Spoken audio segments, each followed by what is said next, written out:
வணக்கம் நண்பர்களே, நான் உங்கள் பாலாஜி அலைஸ் பவிஷ்யமார் குரு வணக்கத்துடன் இன்றைக்கி டாபிக்குள்ளே போவோம். இன்றைக்கி நம்ம பார்க்க போகிற டாப்பிக்கும் ஏறக்குறைய ஒரு இன்ட்ரெஸ்டிங்கான டாபிக் தான். ஓகே, அதனால் கடைசி வரைக்கும் பாருங்கள். பகை வீட்டில் நின்ற கிரகம் எப்படி பலன் தரும்? அதாவது என்ன தரும்? இது எப்படி வேணாலும் எடுத்துக்கோங்க. ஒரு கிரகம் பகை வீட்டில் நிற்கிதுப்பா, அது எப்படி பலன் தரும்? இது ஏதாவது ஒரு உதாரணம் போட்டுக்கலாமா? ஏன்னா எடுத்தோ கவுத்தோன்னு சொல்ல முடியாது. கண்டிப்பாக ஒரு உதாரணம் கொடுக்கணும். துலா லக்னம்னு வச்சுக்கோங்க. துலா லக்னம். இந்த துலா லக்னத்திற்கு சுக்கிரனுக்கு சூரியனை பிடிக்கவே பிடிக்காது. சுக்கிரனுக்கு சூரியனை பிடிக்காது, சூரியனையும் பிடிக்காது, சூரியனுடைய வீடையும் பிடிக்காது.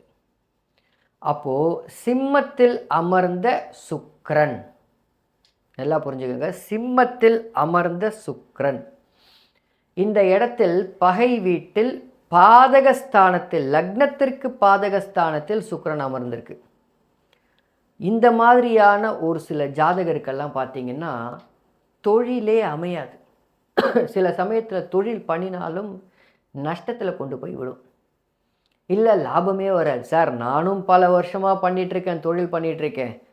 நானும் போடுற முதல் 10 லட்ச ரூபா போடுறேன், இல்லை 20 லட்ச ரூபா போடுறேன், 22 லட்சமாக தான் சார் வருது. இந்த 2 லட்சத்துக்கு தான் 1.5 வருஷம் நான் உழைக்க வேண்டியதாக இருக்குது, என்னன்னே புரியலன்னு அவங்களுக்கெல்லாம் பார்த்திங்கன்னா அப்படி தான் இருக்கும். நான் சொல்கிறது ஒரே ஒரு 10ன்ற தொழில்ன்ற அந்த ஒரு பாவகத்தை மட்டும் உங்களுக்கு வச்சு சொல்கிறேன். ஏன் அப்படின்னா, துலாத்திற்கு 10ஆம் வீடே கடகமாக வரும். அந்த கடகத்திற்கு தனஸ்தானம்னு சொல்லக்கூடிய 2ஆம் வீடு, கடகத்திற்கு தனஸ்தானம்னு சொல்லக்கூடிய 2ஆம் வீட்டில் கடகத்திற்கு பாதகாதிபதி, லக்னத்திற்கு பாதகஸ்தானத்தில் சுக்கிரன். கொஞ்சம் குழப்பம், பட் இருந்தாலும் இந்த வீடியோ 2 வாட்டி போட்டு கேட்டிங்கன்னா புரியும்.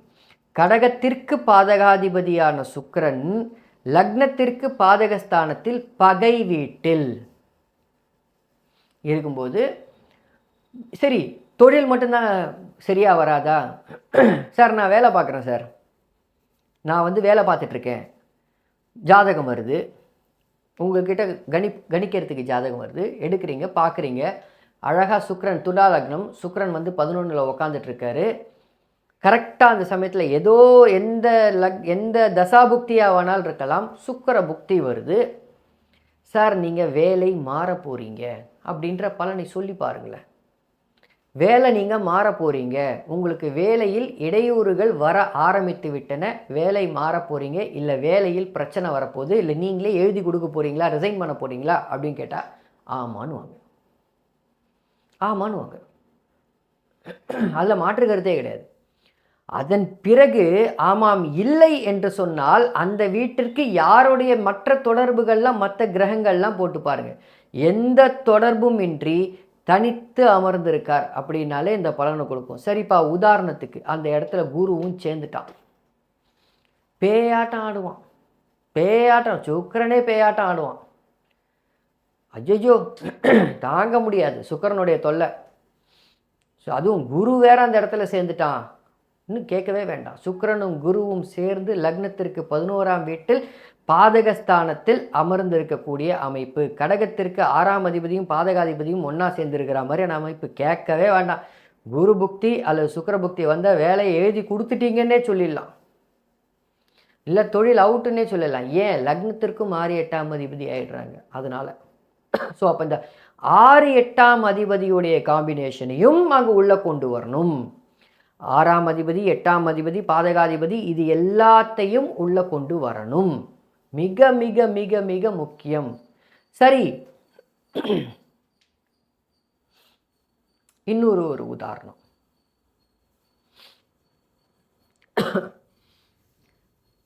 ரிஷப வீட்டில், ரிஷபத்தில் புதன்,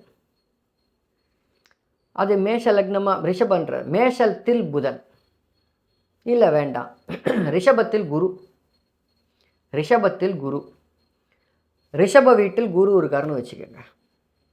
இல்லைப்பா அது கூட வேண்டாம், ரிஷபத்தில் குரு, ரிஷப வீட்டில் குரு அமர்ந்திருக்கார். அந்த வீட்டில் அவருக்கும் அந்த வீட்டில் உள்ள அதிபதிக்கும் ஜென்ம பகை, சுக்கிரனுக்கும் குருவுக்கும். என்ன ஃபாலோ பண்ணுறீங்கன்னா ரிஷப வீட்லேயும் துலா வீட்டில் மட்டும் குரு உட்காரவே கூடாதுன்னு, உட்காந்தாருன்னா 7.5 கொடுக்காமல் போக மாட்டார். அப்போது ரிஷப வீட்டில் உதாரணத்திற்கு மீன லக்னமாகி லக்னாதிபதியே 3ஆம் இடத்தில் அமர்ந்திருக்கார், பகை வீட்டில் அமர்ந்திருக்கார் அப்படின்னு வச்சுக்கோங்க. உங்களுடைய திருமண வாழ்க்கையை அவர் நல்லாவே இருக்க விட மாட்டார். குரு உங்கள் லக்னாதிபதியே உங்களுக்கு குழி தோண்டிக்கிட்டு இருப்பார். உங்களுடைய திருமண வாழ்க்கையை நன்றாகவே இருக்க விட மாட்டார், குழி தோண்டிக்கிட்டே இருப்பார், கன்னி வெடி வச்சுனே இருப்பார். நீங்கள் எப்படி போகிறீங்க அப்படின்றது மற்ற கிரகங்களை பொறுத்து. ஒரு உதாரணத்திற்கு 5ஆம் அதிபதியாகிய சந்திரனும் அங்கே சேர்ந்துட்டான். குரு சந்திர யோகம், குரு சந்திர யோகம். இந்த இடத்தில்தான் குரு சந்திர யோகம் அப்படியே நீங்கள் ஆணாக இருந்தால் உங்கள் மனைவிக்கும் உங்களுக்கும் கெஜகேசரி யோகமாக செயல்படுறது. புரிஞ்சா புரியும்.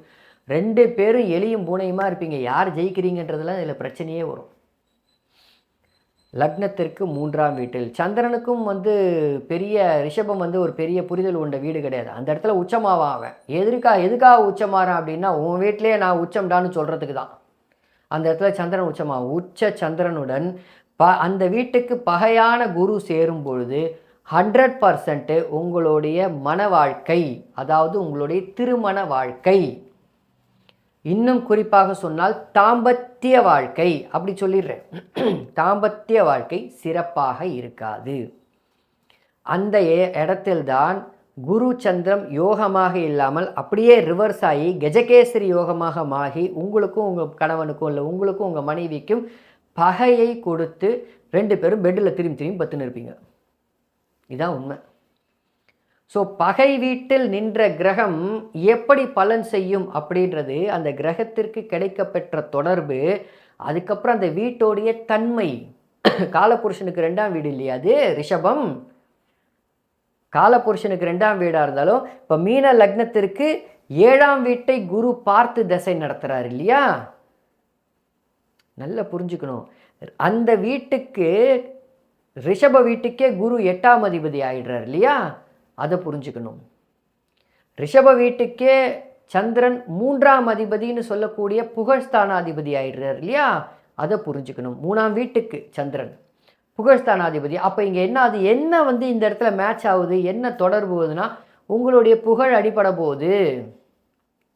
5ஆம் வீட்டிற்கு அதுவே பாதகஸ்தானம் ஆகுது இல்லையா, அவமானப்பட போகிறீங்க. எதில் அவமானப்பட போகிறீங்க, எதில் உங்களுக்கு மன கஷ்டம் வரப்போகுது, தாம்பத்தியத்தில் தான் வரும், திருமண வாழ்க்கையில் தான் வரும். பாருங்கள், எடுத்து பாருங்கள். இந்த மாதிரி சேர்ந்துருக்கக்கூடியவங்களோடைய பாருங்கள். வெறும் குரு மட்டும் இருந்தாலே ஒரு விதமாக விளையாடுவார்.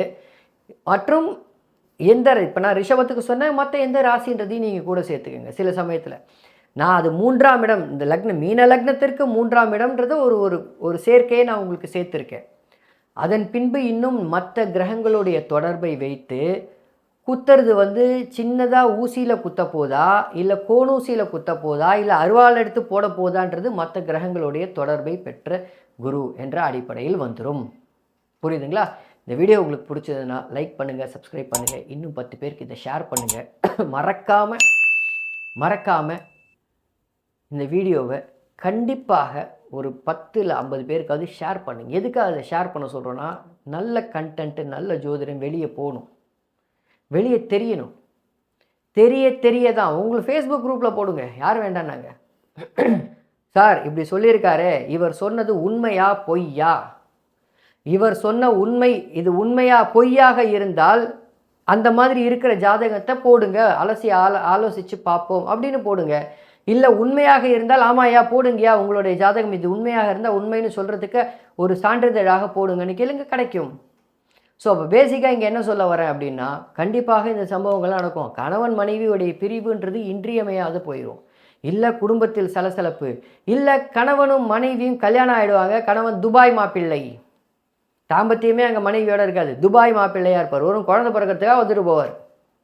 ஸோ இந்த மாதிரியான சூழ்நிலைகள்லாம் பகை வீட்டில் அமர்ந்த கிரகம் தன்னுடைய ஆதிபத்திய காரகங்கள் வழியாக செய்யும் அப்படின்றத புரிஞ்சுக்கோங்க. சரியா? அடுத்த பதிவில் பார்ப்போம். நன்றி நண்பர்களே.